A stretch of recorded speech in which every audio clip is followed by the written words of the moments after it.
It's on here now. The goalkeeper's beaten, and South Africa have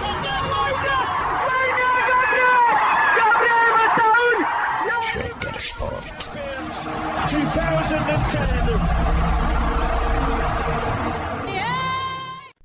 ሰላም ጤና ይስጥልን እንደምናላችሁ የተከበራችሁና የተወደዳችሁ የሸገር ስፖርት ዊዝ አበበ ግደይ የዩቲዩብ ቻናል ቤተሰቦቻችን በያላችሁበት እጅግ አስደሳች ጊዜን እያሳለፋችሁ እንደሆነ ተስፋ እናደርጋለን። መልካሙን ሁሉም ለናንተ እንመኛለን። ታዲያ ይህንን ሸገር ስፖርት ዊዝ አበበ ግደይ የሚለውን የዩቲዩብ ቻናላችንን ሰብስክራይብ አድርጉት፣ የደውል ምልክቱን ተጫኑትና አዳዲስ ፕሮግራሞችን ስንለቅ መልእክት ይድረሳችሁ።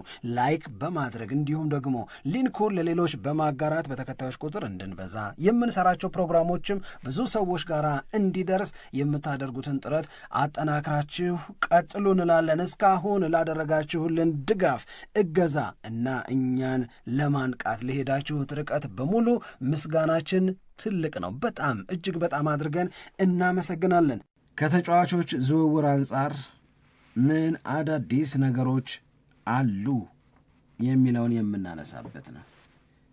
በዚህ ክረምት የተጫዋቾች ዝውውር መስኮት ተከፍቶ ክለቦች ራሳቸውን የማጠናከር ሥራ መስራት ከጀመሩበት ጊዜ አንስቶ ማን ምን አከናወነ፣ ማን ምን ሰራ፣ የማን አካሄድ ያስፈራል፣ የማን ወደ ኋላ ቀረት አለ የሚለው በጣም የደጋፊዎችን ትኩረት የሳቡ ሐቆች ናቸው። ደጋፊዎች ክለቦች የሚያደርጉትን መጠናከር ከግምት ውስጥ እያስገቡ በራሳቸው ወደ ኋላ መቅረት፣ በሌሎቹ መበርታት ስጋት ውስጥ ይወድቃሉ። ካሁን ደግሞ የአዲስ ተጫዋች የኛን ቡድን ይቀላቀል ይሆን የሚል ደግሞ ስሜት አላቸው። እገሌን አስፈረሙ ይሆን፣ እገሌ እንዴት ሆነ ይሆን፣ የእንትና ጉዳይ ምን ደረሰ፣ እንደዚህ ያሉ ነገሮች የተለመዱ ናቸው እና ክረምት ላይ ካየናቸው ወይም ስናያቸው ከቆየናቸው የተጫዋቾች ዝውውሮች አንጻር ማንም ቢሆን መሆን የሚፈልገው ሊቨርፑልን ይመስለኛል። በጊዜ ስራውን መጨረስ አልጨረሰም፣ የጨረሰ አይመስልም። በዛ ላይ የተሳካ ሽያጭና የሚያመጣቸው ተጫዋቾችም ደግሞ በጣም አሪፍ። ስለዚህ የሊቨርፑል የዝውውር አካሄድ እንዳልከው የሚያስቀና ይመስለኛል። በጣም የሚያስቀና ነው። እንግዲህ በየሰዓቱ በየአዳዲስ መረጃዎችን እየፈለገ ነው ለእናንተ በምናደርስበት አካሄድ ላይ ስለ ሊቨርፑል በጣም በርካታ መረጃዎችን እያነሳን እንደሆነ ይታወቃል። አሁን ስቱዲዮ ከደረስን በኋላ ደግሞ ስካይ ስፖርትስ ሰበር ዜና ብሎ ከሊቨርፑል ጋር የተያያዘን መረጃ ይዞ ወጥቷል። በእኔ እምነት የሊቨርፑል ሰበር ዜና ማንቸስተር ዩናይትድን የሚጠቅም አድርጌ ነው የምወስደው። ለማንቸስተር ዩናይትድ የሚጠቅም የሊቨርፑል ሰበር ዜና አድርጌ ነው የምረዳው። ሰበር ዜና ተብሎ የተነገረው ነገር ባየር ሚዩኒክ በይፋ ለሊቨርፑል ጥያቄ አቅርቦ ነው። ባየር ሚዩኒክ ያቀረበው ጥያቄ ኮሎምቢያዊውን ሉዊስ ዲያዝን ልውሰደው የሚል ነው። ሉዊስ ዲያዝን የሚፈልጉ ክለቦች ብዙ ናቸው። ሉዊስ ዲያዝን ባርሴሎና ይፈልገዋል። ሉዊስ ዲያዝን ሊቨርፑል ማቆየት እንደሚፈልግ እየተናገረም እነ ዩቬንቱስ ፍላጎት አላቸው። ግን አሁን አምረራው የሉዊስ ዲያዝ ፈላጊ ሆነው እየሰሩ ያሉት ባየር ሚዩኒክና ባርሴሎና ናቸው። ባየር ሚዩኒክና ባርሴሎና አልን እንጂ ዛሬ ጠዋት ላይ አሁን በሰበር ዜና የተገለጸው የባየር ሚዩኒክ በይፋ ለሉዊስ ዲያዝ ዝውውር ጥያቄ ማቅረቡ ነው። ሉዊስ ዲያዝን ለመውሰድ ከሊቨርፑል ባየር ሚዩኒክ ጥያቄውን ካቀረበ በኋላ ግን አፍታም አልፈጀበትም ሊቨርፑል ዘርበሉ ሲል። አሁን አንድ ነገር የበለጠ ያወቅን ይመስለኛል። ያወቅነው ነገር ሊቨርፑል ሉዊስ ዲያዝን መሸጥ አይፈልግም። አሁን ይኸውልሽ ማንቸስተር ዩናይትድ ብራያን ኤምቤሞን ማስፈረም ይፈልጋል። ብራያን ኤምቤሞን ለማስፈረም መጀመሪያ 55 ሚሊዮን ፓውንድ ከዛ በኋላ 62.5 ሚሊዮን ፓውንድ አቀረበ። ብሬንትፎርድ ከማንቸስተር ዩናይትድ የቀረበለትን የተጫዋቹን የዝውውር ጥያቄ ውድቅ አደረገ ሲባል ስንሰማ ውድቅ ያደረገው ገንዘቡን ነው። ገንዘቡ አንሷል፣ ስምምነታችን ውስጥ በሚካተቱ ሐሳቦች ዙሪያ ሙሉ በሙሉ እኔን የሚያወጣ ሙሉ በሙሉ ለእኔ የሚጠቅምና እኔ ይሁን የምለው የውል ስምምነት መምጣት አለበት ነው። አንድም ቦታ he is not for sale አላለም ብሬንትፎርድ። ብራያን ኤምቤሞ አይሸጥም፣ በሱ አትምጡብኝ፣ አይነኬ ተጫዋቼ ነው እሱን ሸጬ ምን ልሆን ነው ምናምን የሚል ነገር ምንም ነገር የለውም። የሚለው ምንድነው ሪጀክት አረገው፣ ኦፈሩን ነው ሪጀክት የሚያደርገው። ጨምሩ አለ። አልፎ ሄዶ ደግሞ እንደገና ዋጋም ጠራኩ 65 አለ 65 ሚሊዮን ፓውንድ በፓኬጅ። ያ ማለት በቀጥታ የሚከፈል የዝውውር ገንዘብ ሲደመር ደግሞ አዶንስ እኩል ይሆናል 65 ከሆነ ብሬንትፎርድን ለቆ ማንቸስተር ዩናይትድ ሊቀላቀል ይችላል ነው። እንዲህ ያለ አልቀበልም ማለት አይደለም ሊቨርፑል የያዘ በሉዊስ ዲያዝ ጉዳይ። አንድ ዋጋ እየጠራ አይደለም፣ ሁለት የልጁን የዝውውር ጉዳይ አጤናዋለሁ ምናምን እያለ አይደለም። ሊቨርፑል እያለ ያለው he is not for sale። ሉዊስ ዲያዝ አይሸጥም በምንም ዋጋ፣ በቃ አልሸጠውም። እኛ ሞር ኮሚትድ ምን ሆነው ለምን ወዳደረው ውድድር ነው እንጂ ተጫዋቾችን ሸጠን ስለምንሰራው ገንዘብ ወይም ተጫዋቾችን በመሸጥ ስለምናስተካክለው ሂሳብ የምንጨነቅ አይደለንም። እኛ የሜዳው ላይ ጉዳይ የበለጠ ያሳስበናል አለው ነው የሚለው ለባየር ሚዩኒክ። እኔ የሚያሳስበኝ እሱ ነው። ስለዚህ ሉዊስ ዲያዝ ልሸጠው አልችልም። ሉዊስ ዲያዝ ከኛ ጋራ ነው የሚቆየው። ይሄንን ሊቨርፑል ለመጀመሪያ ጊዜ እያለው አይደለም። ሊቨርፑል እያለ ያለው ለባርሴሎናም ነው። ባርሴሎናም ፍላጎት ባሳየ ጊዜ ሊቨርፑል ኖ ነው ያለው፣ ልጁ አይሸጥም ነው ያለው። ባየር ሚዩኒክንም አሁን ዛሬ አለው ተብሎ ሰበር ዜና ተብሎ የተነገረን ነገር ሉዊስ ዲያዝ አይሸጥም ነው። በቃ አይሸጥም። እሱ ሜዳ ላይ ላሉብን ውድድሮች በ2025-26 በምንገባባቸው ውድድሮች ላይ በሙሉ ጠቃሚ ከምንላቸው ተጫዋቾቻችን መካከል ነው። ማቆየት እንጂ እሱን ሸጦ ገንዘብ መስራት አንፈልግም። ስለዚህ ለባየር ሚዩኒክ ሰከንድ ቻንስ የለም። በር ማንኳኳያ በ80 ከሆነ ወሰዱት፣ በ65 ከሆነ ወሰዱት የሚባል ነገር የለም። ልክ አሁን ትላንትና በዩቲዩብ ቻናላችን ላይ እንዳነሳ ነው ሊቨርፑል ኤሊየትን መሸጥ ይፈልጋል። ያስቀመጣቸው ግን ቅድመ ሁኔታዎች አሉ። ያንን የሚያሟላ ክለብ ከመጣ ሊቨርፑል ያስቀመጣቸውን ቅድመ ሁኔታዎች የሚያሟላ ክለብ ከመጣ ይሸጣል ማለት ነው። ለሉዊስ ዲያዝ ግን የተቀመጡ ነገሮች የለም፣ አይሸጥም። በቃ የተቀመጠው ነገር አይሸጥም። በቃ እሱ he is not for sale፣ ለገበያ የሚቀርብ ተጫዋች አይደለም። ስለዚህ አሁን ባየር ሚዩኒክ ሌላ አማራጭ መፈለግ አለበት ማለት ነው። እሱ ነው ቅድም ያልኩሽ ለሊቨርፑል የተነገረው ሰበር ዜና ለማንቸስተር ዩናይትድ የሚጠቅም ነው የምልሽ። ባየር ሚዩኒክን በተመለከተ ትናንትና ምን አለን? ማርከስ ራሽፎርድን በ40 ሚሊዮን ፓውንድ ከማንቸስተር ዩናይትድ የመውሰድ ፍላጎት ሳይጠበቅ አሳየ። ማን? ባየር ሚዩኒክ። ማርከስ ራሽፎርድን ለምን ፈለገዋልን? አስቶን ቪላ ጋር ሄዶ በውሰት ሲጫወት ያደርጋቸው የነበሩት እንቅስቃሴዎች ባየር ሚዩኒክን ስለሳቡት። ስለዚህ 40 ሚሊዮን ፓውንዱን ሰጥቶ ማርከስ ራሽፎርድን የራሱ ማድረግ ይፈልጋል ባየር ሚዩኒክ። አሁን ሉዊስ ዲያዝን ለማግኘት ያደረገው ጥረት ቀደም ሲል በጠቀስነው መንገድ በሊቨርፑል ውድቅ ከተደረገበት የማርከስ ራሽፎርድን ጉዳይ ሊያጠብቅ ነው። ይሄ ሰበር ዜና ከሊቨርፑል ይልቅ ማንቸስተር ዩናይትድን ይጠቅማል። ሊቨርፑል ፍላጎቱን ያንጸባረቀው ለማንቸስተር ዩናይትድ ብሎ ያደረገው ነገር የለም። ነገር ግን ከማንቸስተር ዩናይትድ እንዲወጣ ከሚፈለጉ ተጫዋቾች መካከል አንዱ የሆነውን ማርከስ ራሽፎርድን ይወስዱለታል። ከማርከስ ራሽፎርድ ጋር ይገላግሉታል ባየር ሚዩኒኮች። አብዛኞቹ ሚዲያዎች እያሉ ያሉት አንድ የአውሮፓ ጃይንት የሆነ ቡድን ማርከስ ራሽፎርድን በ40 ሚሊዮን ፓውንድ ሊወስደው ነው፣ ይህ የዝውውር ጥያቄ ያልተጠበቀ ነው ምናምን አሉ። እንግሊዞቹ ደግሞ ሃሪኬን እና ማርከስ ራሽፎርድ በአንድ ቡድን ሊጫወቱ ነው ምናምን አሉ። ሉዊስ ዲያዝን በማዘዋወር ከሊቨርፑል ጋር ተስማምቶ ቢሆን ኖሮ የማርከስ ራሽፎርድ ወደ አሊያንዝ አሬና የመሄድ ዕድል ይቀንስ ነበር። አሁን ግን አንዱ ኦፕሽን ተገነደሰ። አይሆንም፣ እድል የለም ሉዊስ ዲያዝን ለማግኘት። ማርከስ ራሽፎርድ ላይ ይሰራል። ደግሞ ለማርከስ ራሽፎርድ በጣም ይጠቅማል። ደግሞ ለራሽፎርድ ባየር ሚዩኒክ አቀረበ የተባለው ገንዘብም ደግሞ ማንቸስተር ዩናይትድ እንደሚፈልገው ነው። በጣም አሳንሶም ያቀረበው ዋጋ አይደለም፣ 40 ነው። በቃ ያንን እቀበላለሁ ነው ያለው። አሁን ትንሽ ስጋቶች አሉ የማንቸስተር ዩናይትድ መሸጥ የሚፈልጋቸው ተጫዋቾች ላይ ዋጋ ይሄ ትንሽ በመቀነስ ረገድ ልጆቹ ባለፈው የውድድር ዓመት ካሳዩት ባህሪ አንጻር እንደገና አሁንም ደግሞ የውድድር ዓመቱ ከተጠናቀቀ በኋላ የሚሰሙት ዜናዎች በግል የተጫዋቾቹን ዋጋ በተወሰነ ደረጃ እንደሚቀንሰው ከዚህም በፊት ስናወራ ነበር። ይሄ ደግሞ የበለጠ ማንቸስተር ዩናይትድን ይጎዳል ብለን ስንናገር ነበር። ግን ለማርከስ ራሽፎርድ ማንቸስተር ዩናይትድም የጠየቀው 40 ከሆነ ያንን ተስማምቶ ደግሞ ባየር ሚኒክም የሚከፍል ከሆነ በሁለቱም ረገድ አንድም ከማርከስ ራሽፎርድ ጋር መለያየት፣ ሁለትም ደግሞ ገንዘብን ማግኘት ለማንቸስተር ዩናይትድ የበለጠ ጥቅም ይሰጣል ማለት ነው። ስለዚህ እንደተባለው የሉዊስ ዲያዝ አይሸጥም የሚለው በጣም የጠነከረ አቋም በሊቨርፑል የተያዘው የማንቸስተር ዩናይትድን ፍላጎት የበለጠ በማሳካት ረገድ ትልቅ አስተዋጽኦ። ግን አሁን ስላነሳሹ የማንቸስተር ዩናይትድ ተጫዋቾችን የማሰናበት ፍላጎት ለምን ነው የማይፈጸመው? ይኸውልሽ መጀመሪያ ላይ ስናስብ የነበረው ነገር ማንቸስተር ዩናይትድ መሸኘት የሚፈልጋቸው ተጫዋቾች አሉ። እንደውም ለአንዳንዶቹ በግልጽ ከእኛ ጋር አትቀጥሉም፣ የሚፈልጋችሁ ቡድን ካለ ፈልጉ ብሎ እኮ አሞሪም ነግሯቸዋል። ለምሳሌ ለአሌሃንድሮ ጋርናቾ እንደዛ ተብሎ ተነግሮታል።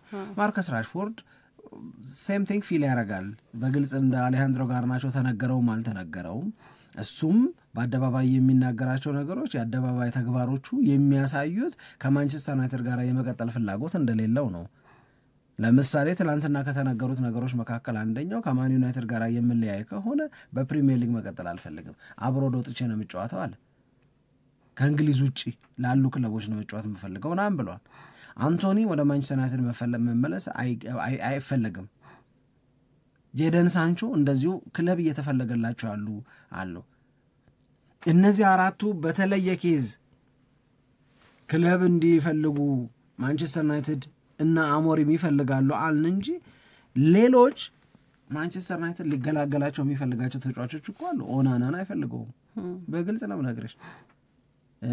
እንትናን አይፈልገውም፣ ራስመስ ሆይሉንን ብዙ አይፈልገውም። አሞሪም ግን አንድ የእግር ኳስ ተንታኝ እንዳለው በአንድ ጊዜ ይሆናል ወይ በአንድ ጊዜ ታጣሪዋለሽ ወይ የመጀመሪያው ጥያቄ ነው። አይሆንም።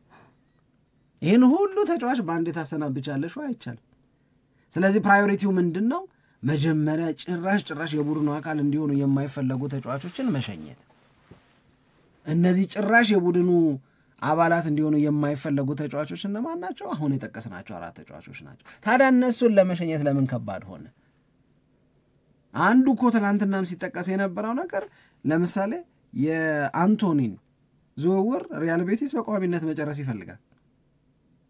ይፈልጋል ግን ኮምፕሊኬትድ ነው አላለ። የሚያወሳሰበው ልጁ ባለጌ ምናምን ስለሆነ ብቻ እኮ አይደለም። ደግሞ አንቶኒ ላይ እንደዛ አላየሁም። አሌሃንድሮ ጋርናቾ ላይ የምታየውን ኦፍ ዘ ፒች ማንቸስተር ዩናይትድን ደጋፊዎች ቅር የሚያሰኝ የማንቸስተር ዩናይትድ ደጋፊዎችን የሚያበሳጭ ወይም ደግሞ የክለቡን ክብር ዝቅ የሚያደርግ ነገር እኔ ብዙ አላየሁበት አንቶኒ ላይ። ለማንቸስተር ዩናይትድ አይስማማም ነው አጨዋወቱን ያልተወደደለት፣ ተፎግረናል ምናምን ያሉት። ሪያል ቤቲስ ጋር ደግሞ ተስማምቶታል። ዋን ኦፍ አወር ቤስት ፕሌየር ሆኖልናል አሉ። መውሰድ ይፈልጋሉ። ልጁ ደሞዝ መቀነስ እንደሚፈልግ ተነግሯል። ግን ስቲል ማንቸስተር ዩናይትድ እና አሌሃንድሮ አንቶኒ መካከል ያለው የውል ስምምነት ውስጥ ነገሩን የሚያወሳስብ ብዙ ነገር አለ። እነ ማርከስ ራሽፎርድ ደግሞ በፍጹም ደሞዛችንን አንነካም ባይ ናቸው። ማን? ማርከስ ራሽፎርድ እና ጄደን ሳንቾ። ማንቸስተር ዩናይትድ እና ዩቬንቱስ ተስማምተው ከጨረሱ እኮ ቆይተዋል። ሳምሪ ጄደን ሳንቾ ነው አሁን ደሞዙን ለመቀነስ ዩቬንቱስ ይገባል ወዳለው ሌቭል ለማውረድ ደሞዙ መስማማት ያለበት። ልጁ ደሞዙን ለመቀነስ ካልተስማማ በስተቀር ማንቸስተር ዩናይትድ በግድ የሚፈጽመው ዝውውር የለም። የማርከስ ራሽፎርድም እንደዛው ነው። 325,000 ፓውንድ ማንም አይከፍሉም። ለማንቸስተር ዩናይትድ 40 ሚሊዮን ፓውንድ መክፈል አይደለም ከባድ የሆነው ነው ባጭሩ። እና ይሄ አንደኛው ጉዳይ ነው ከዝውውር ጋር በተያዘ። ሉዊስ ዲያዝ ግን ለሊቨርፑል ደጋፊዎች ወቁት ልጁ አይሸጥም፣ ከናንተው ጋር ይቆያል። ሁለተኛው የጋዮ ኮሬሽን በተመለከተ ነው። እንግዲህ ጋዮ ኮሬሽን በተመለከተ አርሰናል እድሉ በጣም ሰፍቷል። እንደውም አንዳንዶቹን ሚዲያዎች እንደው ልብን ምን ለማድረግ አንዳንዴ ትንሽ ስለሚቸግር ዥዋዥዌው ስለሚበዛ በተለይ በዚህ በጋዮ ኮሬሽ በቤንጃሚን ሼሽኮ ጉዳይ ምናምን ነው እንጂ አሁን በጋዮ ኮሬሽና በአርሰናል መካከል ኦልሞስት ቨርባል አግሪመንት ላይ የተደረሰ ነው። ለኪፔንን ብሏል። የፈረንሳይ እንግዲህ ተነባቢ ሚዲያ ነው። እንደነሱ አገላለጽ ከሆነ አንድሪያ በርታ ከጋዮ ኮሬሽ ካምፕ ጋር ወይም ከሱ ተወካዮች ጋር ከሱ ቲም ጋር እንዳወሩ ልጁ የአርሰናል ተጫዋች መሆን እንደሚፈልግ እነሱን የሚቀላቀል ከሆነ ምን እንደሚያደርጉለት ምናምን አውርተው ይሁንታን ተለዋውጠዋል ነው አንዱ ለውጥ ከጋዮ ኮሬሽ ጋር በተያዘ ይሄ ነው። ሁለተኛው የስፖርቲንግ ሊዝበን ሰዎች በጋዮ ኮሬሽ ዝውውር ላይ 60 ሚሊዮን እና ከዛ ትንሽ እልፍ ያለችን ገንዘብ ሊቀበሉ እየተዘጋጁ ነው የሚል መረጃ መውጣቱ ነው። ምክንያት ተብሎ የተጠቀሰው ነገር ደግሞ ምንድነው? ከጁላይ 1 በኋላ 60 ሚሊዮን እና ከዛ በላይ ለሚከፈል ክፍያ 6 ሚሊዮን አካባቢ ለተጫዋቹ ወኪል የመክፈል ግዴታ ስለሚኖርባቸው ከተወሰኑ ቀናት በኋላ ለተጫዋቹ ወኪል ያንን ገንዘብ ከመክፈል ከተጫዋቹ ፈላጊ ክለብ ጋር ቶሎ ዲሉን መጨረስ የስፖርቲንግ ሊዝበን ፍላጎት እየሆነ መጥቷል ነው። ክሊር ነው። እንደዛም እያሉ ነው። ስለዚህ ሌላ አሁን እዚህ ጋር ከአርሰናል እዚህ ጋር ከማንቸስተር ዩናይትድ ገንዘብ የምታስጨምር ይመስሎሽ ቀኑ በገፋ ቁጥር ለወኪል የምትከፊው ገንዘብን ከሆነ አሁን ከነሱ የምታስጨምር ይትስናንሰንስ ለሆነ ሰውዬ ገንዘብ ለመስጠት አሁን ቢያደርጉት ወይ በተወሰኑ አጭር ቀናት ውስጥ ቢያደርጉት ለሰውየው የማይከፈል ገንዘብ በመዘግየቱ ለሰውየው የሚከፈል ከሆነ ለምን ቶሎ ጨርሰው አይገላገሉ የሚል ጥያቄ ደግሞ መጣ። ሶስተኛው የጋዮ ኮሬሽ ጉዳይ ላይ አዲሱ መረጃ ተከድቻለሁና የለም አልከዳሁህም አይነት ነገር አለ አይደል? ይሄ ማን ነው? ቪያና የሚባል ሰውዬ ስፖርቲንግ ሊዝበንን ለቆ ማንቸስተር ሲቲ ቤት ገብቶ ዳይሬክተር ሆኗል። ለጋዮ ኮሬሽ ወኪል ላንተ 58 ሚሊዮን ፓውንድ የሚከፍል ክለብ ከመጣ እንሸኛሃለን በ58 ሚሊዮን ፓውንድ የመዘዋወር መብት እንሰጣሃለን ብሎ ቃል የገባለት ቪያና ነው አላሉ። ለካ ቫራንዳስ የስፖርቲንግ ሊዝበኑ ፕሬዚዳንት ምንም የሚያውቁት ነገር የለም። አሁን እዚህ ጋር እና እንጂ ትንሽ እናወራበት። ቫራንዳስን ያላልኩም ነው የሚሉት ፕሬዚዳንቱ። ሌትሊ የፖርቹጋል ሚዲያዎች የሚሉት ኢወዝ ቫያና ቃል የገባው በ58 ሚሊዮን ፓውንድ ትሸጣለህ ተብሎ ይሄ ማለት ጋዮ ኮሬሽና ወኪሉ አልዋሹም ማለት ነው። ይሄ ነገር ቃል ተገብቶላቸዋል። ለነሱ ቃል የገባው ሰውዬ ቫያና የሚባለው ስፖርቲንግ ሊዝበንን ለቆ የማንቸስተር ሲቲ ሰው ሆነ። የለም አሁን በቦታው ላይ እነዚህ ተብለናል፣ ቃል ተገብቶልናል፣ የተገባው ቃል ይፈጸም፣ በተገባው ቃል መሰረት ነገሮች ይከናወኑ፣ አርሰናልም ይሄንን ያህል ገንዘብ ይዞ ከመጣ ማንቸስተር ዩናይትድም ይሄንን ያህል ገንዘብ ካቀረበ ዝውውሩን ፍቀዱ፣ በዝውውሩ ላይ አትቁሙብኝ፣ ፈቃዳችሁ ይሁን እያለ ነው። አሁን ጥያቄው የሚሆነው ቫራንዳስን ያላልኩም ይላሉ። ውሸታቸውን አይደለም አላሉ። የፖርቹጋልን የትላንትና ሚዲያ ካመነው የሌሊቱን ሚዲያ ካመነው ነው። ኦኬ ቫያና ግን ብለዋል። አሁን ማን ነው የተሳሳተው? ከባድ ነው ይሄ። በቃ ይሄ የአሰራር ክፍተት የሚያመጣው ችግር ይመስለኛል። እኔ ግን እነ ጋዮ ኮሬሽ ልክ ናቸው ነው የምለው ነው እኮ እነሱማ ተብለዋል። እነሱ የሚያስቡት የሚመስለኝ እኔ ይሄ የለቀቀው ሰው የግል ሐሳብ ወይንም ደግሞ የግል ቃል መግባት ብቻ ሳይሆን እንደ ክለብ ነው ያኔ በስፖርቲንግ ሊዝበን ስለነበረ ስራውን የሚያከናውነው እሱ የተናገረውን ነገር የግል ፍላጎቱ አድርጋ አትወስደውም። እሱ የገባውን ቃል አሁን ቫራንዳስን ያላልኩም ቢሉ ተራ ማምለጫ የማምለጥ ጥረት አድርጌ ነው እንጂ የምወስደው ሀቃን እነሱ ጋር አለ ምናምን አይደለም። ምክንያቱም እንደ ኢንስቲትዩሽን እንደ ተቋም እንደ ክለብ የተገባ ቃል ከሆነ ያንን ቃል የገባው ሰውዬ ስለለቀቀ የክለቡ ቃል አይደለም ብዬ ልወስድ አልችልም። አዎ ግን ሌሎችም የክለቡ የበላይ ኃላፊዎች የሚመለከታቸው ማወቅ ነበረባቸው። ያለ እነሱ ስምምነት ብለዋል ወይ ያኔ ነው። አሁን ጥያቄው ምንድነው? ሰውየው በነበረው ኃላፊነት ከጋዮ ኮሬሽ ሰዎች ጋር ሲያወራ ይህንን ነገር ተናግሮ ከሆነ የክለቡን አቋም ነው ለነሱ ያንጸባረቀው እኮ። አሁን እኮ ችግሩ ምንድነው? ይሄ የተጻፈ ወይ የተቀመጠ ነገር በቪዲዮም በምንም በምስልም ወይ በድምጽም የተቀመጠ ነገር ስለሌለ ተብለናል የሚሉትን አምነን አላልንም የሚሉትን ደግሞ አለማመን አንችልም አይደል? አይደለም። አሁን እሱ ጋር እንደሱ አይደለም ነገሩ። ተብለናል ያሉትን ነጋዮ ኮሬሽን አምነን አላልኩም ያሉትን ቫራንዳስንም እኮ አመናቸው። አይ ሌሎች የስፖርቲንግ ሊዝበን አሁን ቀደም ያልኩት ምንድነው ሌሎች የስፖርቲንግ ሊዝበን የበላይ ኃላፊዎች ወይም ይሄ ጉዳይ የሚመለከታቸው ማወቅ ነበረባቸው። ስላላወቁ ይመስለኛል እኛ አላልንም የሚለውን አስተያየት የሚሰጡት። ያኔ እኮ አለ ይሄ ክፍተት ነው ያሰራር ክፍተት ያልኩት ለዛ ነው። እንደ ክለብ ከሆነ ያለሽ ክሊር የሚያደርገው ነገሩን ቫያና ወጥቶ ብያለው ወይም አላልኩም ካለን እኮ አሁን እሱን በቃል ስለሆነ የሚናገረው አላልኩም ቢል ይችላል እንደዛም ቢልም ምን ማረጋገጫ የለም ለማለት ፈልጌ እኮ በመካድ ኢንቴንሽን ከሆነ ማረጋገጫ የለም። እነሱም እኮ የለም ማስረጃ እኮ ስለሌለ ነው እንደዚህ መካካ እንትን አላልኩም የሚለው ነገር ውስጥ የተገባው። ግን ሁለት አይነት ስምምነት አለ። አንደኛው ስምምነት በጽሁፍ የምትፈጽሚው ስምምነት ነው፣ ማንንም መካድ አይችልም ሰነድ ስላለ። ሁለተኛው ስምምነት ግን ደግሞ የጀንትልመን ዲል የሚባል አለ፣ የጨዋ ሰው ስምምነት። ጨዋ ከሆንሽ ለቃልሽ ታማኝ ትሆኛለሽ ተብለሽ ታምነሽ ነው ቃልሽን ብቻ ወስደው ኦኬ ብለው ወደ አገልግሎት የገቡት የ2024-25 የውድድር ዓመት የጨረሱት።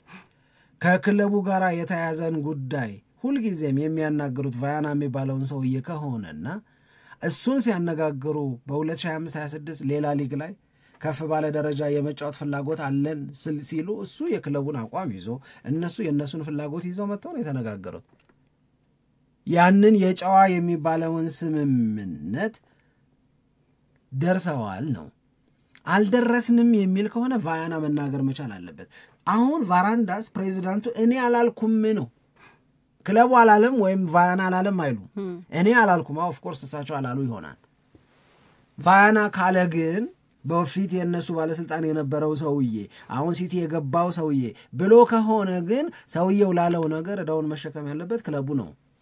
ምክንያቱም he was authorized ያንን እንዲል on behalf of the club የሆነ ነገር እንዲናገር ስልጣን ነበረው፣ ኃላፊነት ነበረው። ያው ያንን ብሎ ከሆነ ያንን የመቀበል ኃላፊነት ግዴታም አለባቸው። ስለዚህ ተብለናል ስላሉ ነጋዮ ኮሬሽን አምነን አላልንም ያሉትን እነ ቫራንዳስን ደግሞ ተጠራጥረን አይደለም። ቫራንዳስ አላልኩም ነው የሚሉት ሁልጊዜም ደጋግመው። ከዛ ደግሞ ይዝታሉ። ሲዝቱ ምንድነው የሚሉት? በምንም ተአምር አሁንም በዚህ ዋጋ አልሸጠውም። ብላክሜል ልታረገኝ ብትሞክር ብታስፈራራኝ አምጻለሁ ብትል የራስ ጉዳይ ነው፣ ምንም የምታመጣው ነገር የለም፣ አትወጣትም በዚህ ገንዘብ አሉ። እነዚህ ደግሞ የለም እያሉ ነው። ዞሮ ዞሮ አሁን ሲስተማቲክ የሆነ ነገር የማቀዝቀዝ የተሸናፊ ሆነች ሳይሆን በዘዴ መሸነፍ አለ፣ በዘዴ መሸነፍ ማላላት። በዚህ ሁኔታ ውስጥ ለክለቡም ለጋይኮሬሽም የሚጠቅመው ብዬ የማስበው እኔ መለያየት ነው። አሁን በቃ ከዚህ በኋላ እንግዲህ በክለቡ ቢቆይ እንኳን ምን አይነት አገልግሎት ነው የሚሰጠው፣ ምን አይነት መንፈስ ነው የሚኖረው የሚለው ራሱ ደስ የሚል አይመስለኝም። እኔ ከዚህ በኋላ ለዚህ ክለብ አልጫወትም ብሎ የመጨረሻ ጨዋታዬን አድርጌያለሁ ብሎ ዛቻ የተናገረ ተጫዋች በግድ አስረብ ታስቀምጠው ምንድነው ሊፈጠር የሚችለው? አታስሪውም እኮ ዝም ብለሽ ነው የምታስቀምጪው።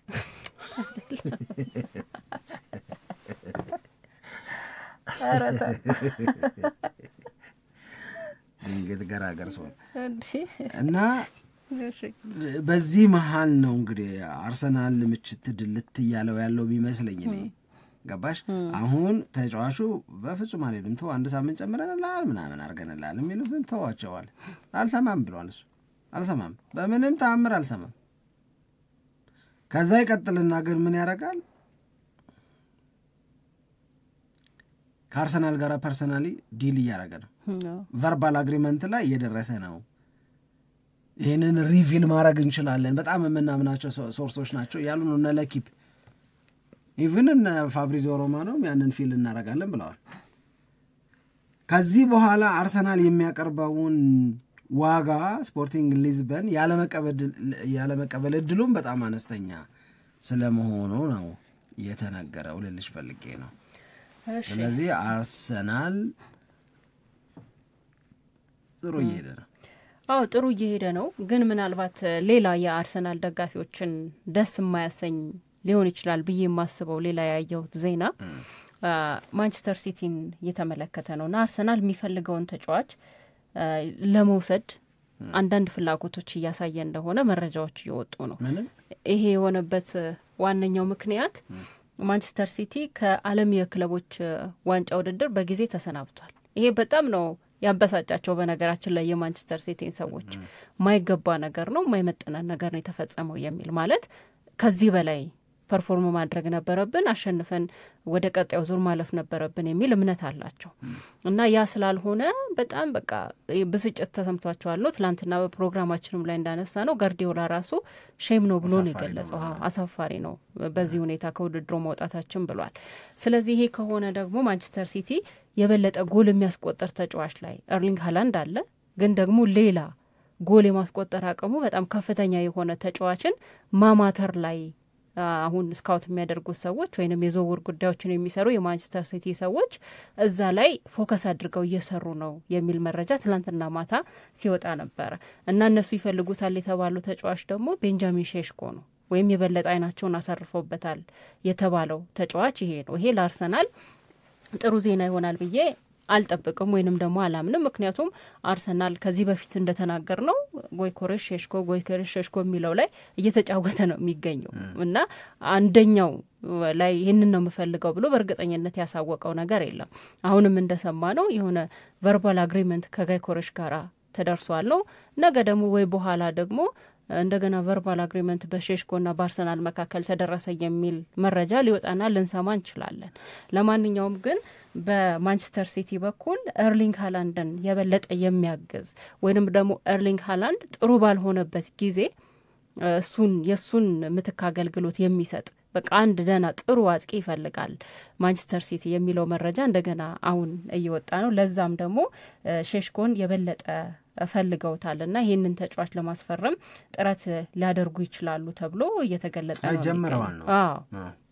ስለዚህ ይሄ ጥረት ጀምረዋል ነው። እንግዲህ ይሄ ለአርሰናል ምን ማለት ነው የሚለው ደግሞ ብዙ የሚያነጋግር ይመስለኛል።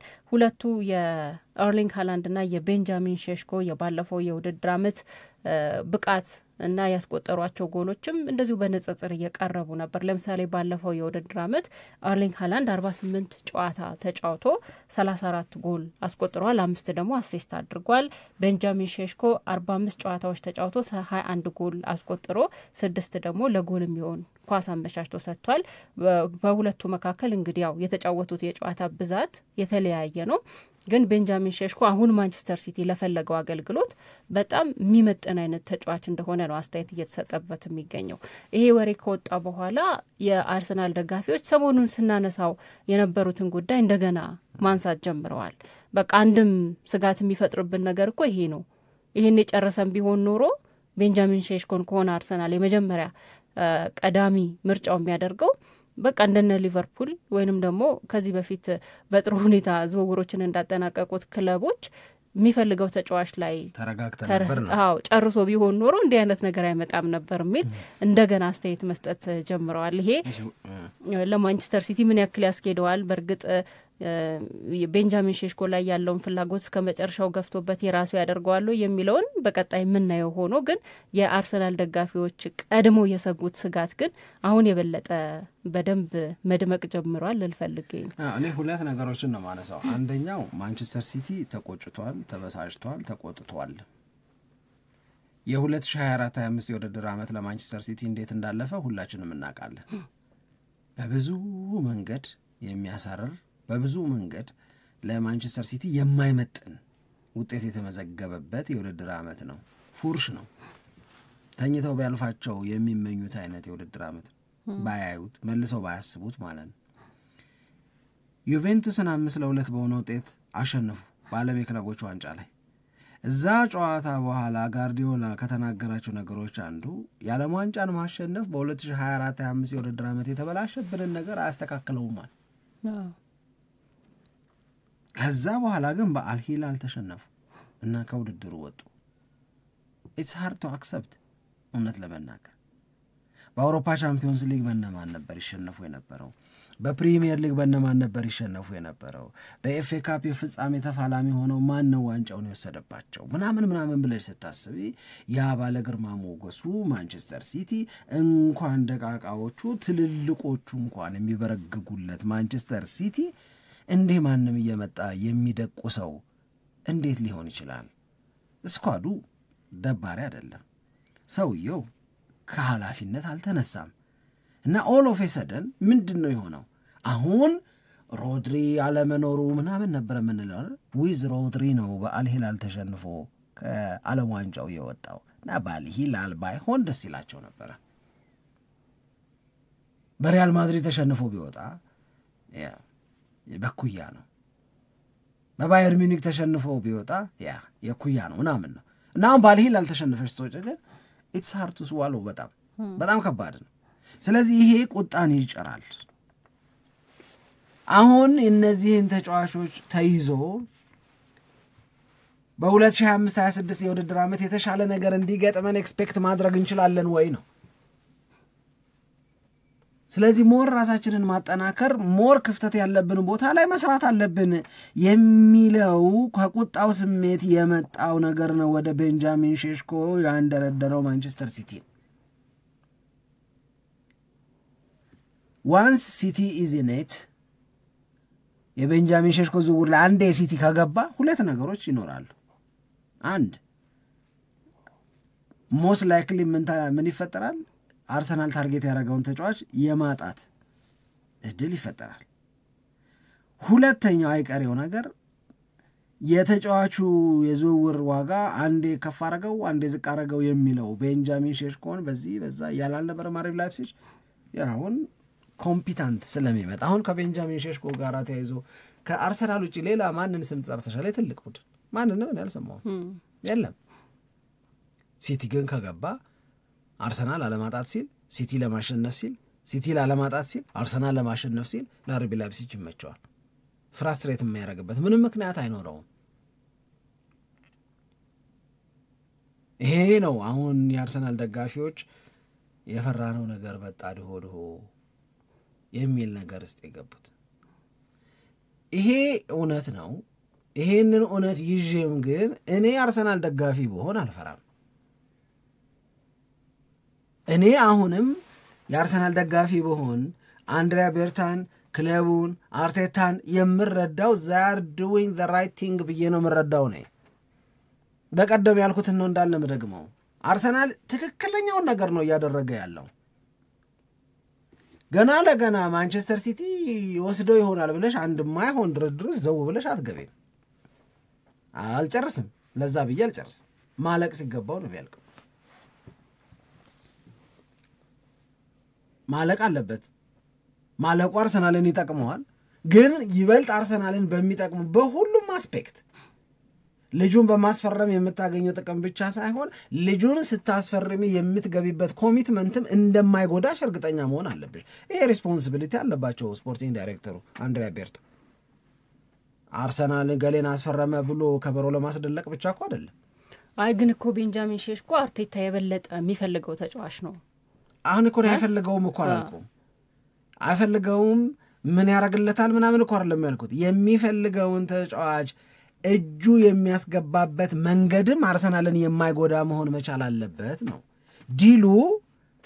ዲል እኮ ነው አይደለም የምትገቢው። ገንዘብ ይሄን ያልከፍላለሁ 68 እና ወሰድ ምናምን ብቻ እኮ አይደለም። ማት የሚስማሙባቸው ነገሮች እኮ አሉ። አከፋፈል ላይ ሊያወሩ ይችላሉ። አድ-ኦንስ ላይ ምናምን ሊያወሩ ይችላሉ። ማት ነገሮች አሉ። አጠቃላይ የዲሉ ስትራክቸር እንዴት ይሁን ብዙ ነገር ነው የሚያወሩት።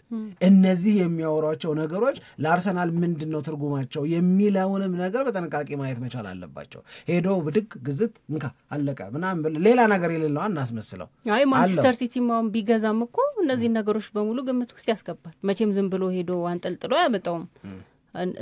ልክ አርሰናል የሚያደርገውን ቅድመ ጥንቃቄ በውል ውስጥ መካተት አለበትን የሚለውን ነገር በሙሉ ያው እነሱም ስራቸው ስለሆነ የዝውውሩንም ሂደት በደንብ ስለሚያውቁት እዛም ላይ ትኩረት ያደርጋሉ። ለምን የዝውውር ጉዳይ የበለጠ ለአርሰናል በጣም በጥልቀት የሚታይ ለሌሎቹ ደግሞ ቀለል ብሎ የሚታይ አይነት ነገር ሊሆን ይችላል። እሱማ በየራሱ ነው፣ ግን አብዛኛው ተመሳሳይ እኮ ነው አይደለም ሂደቶቹ። ሁሉም በየራሱ እውነት ነው የሚኖረው ሁሉም። ትላንትና በሸገር ስፖርት ዊዝ አበበ ግደይ የዩቲዩብ ቻናል ላይ እንደተናገር ነው ማንቸስተር ዩናይትድ ፒኤስአር ባታስረው ኖሮ ጠፍራ ባትይዘው ኖሮ የቼልሲ ነጻነት ቢኖረው ኖሮ ስፔንዲንግ ፓወር ቢኖረው ኖሮ ይሄን 5-6 ተጫዋች ያገኝ ነበር።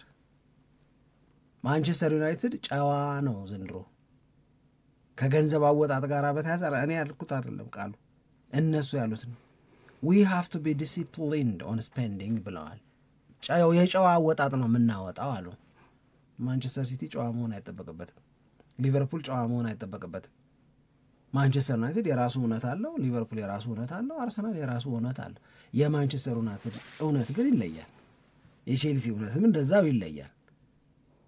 የማንቸስተር ሲቲው ሰውዬ ቫያና ምናምን የምትይው ሰውዬ እና የአርሰናሉ በርታ የምትያቸው ሰዎች ነገር በምን መንገድ ይፈጸማል በሚለው ላይ ይለያያሉ። እኔ እስካሁን አርሰናል አልተጎዳም። እኔ ቤስት የሆነ አካሄድ እየሄደ ነው ብዬ ነው ማምነው። እኔ የእውነቴን ነው የምነግርሽ። በጣም ምርጥ ደግሞ በዚህኛውም በቤንጃሚን ሼሽኮ የሚበለጥ አይመስለኝም። ወሬውን መንገር ስራችን ስለሆነ ነው እንጂ በቤንጃሚን ሼሽኮም የሚበለጥ አይመስለኝም። አርሰናል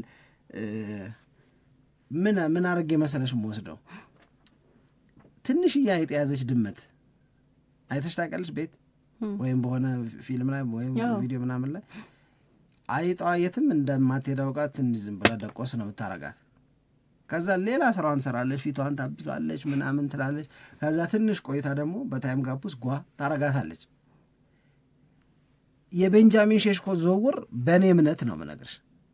መብቴ ነው አይደል? እምነቴን መናገር ነው እየተናገርክ ያለው። በእኔ እምነት የቤንጃሚን ሼሽኮ ዝውውር የጋዮ ኮሬሽ ዝውውር ኢትስ አንደር አርሰናልስ ኮንትሮል። ከአርሰናል አፈንግጦ የወጣ ነገር የለም። የባሰ ነገር ሲመጣ ምን ማድረግ እንዳለባቸው በሚያውቁበት በእነሱ ቁጥጥር ስር ያለ ነገር ነው። ኪዳነ ምሕረት እንደዛ ነው የሚሰማኝ። በእውነት እውነቴን ነው የምልሽ። አይ ፊል ዛት ወይ ሄደዋል፣ አነጋግረዋል፣ አውርተዋል፣ ልጁን አውርተውታል፣ ተጫዋች ክለቡን አውርተዋል፣ የእነሱን ሰምተዋል፣ የራሳቸውን ተናግረዋል። እንደ ትንሿ አይጥ ቁጭ አድርገውታል። ጋዮ ኮሬሽ ጋር ሄደዋል፣ አውርተዋል፣ ምን ብለዋል። በቃ ያን በአርሰናል ፍቅር ክንፍ ብለዋል። ይሄን በአርሰናል ፍቅር ክንፍ እንዳለ ነው። ምንም እንትን የሚል ነገር የለም። ሱነር ኦር ሌተር በእኔ እምነት ብዙ ሳይዘገይ አንዱን ስትራይክ ያደርጋሉ። ኢትስ ግን አንደር አርሰናልስ ኮንትሮል። ከአርሰናል ይሄ አፈትልኮ የወጣ ምናምን ነገር ግን አይታየኝም። ለእኔ አይታየኝም።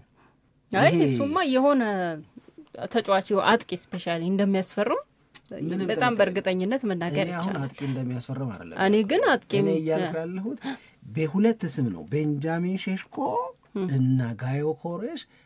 እነዚህን ልጆች የተመለከተውን ነገር ከአርሰናል ቁጥጥር ስር የወጣ አይደለም። በአርሰናል ራዳር ውስጥ ናቸው ያሉት።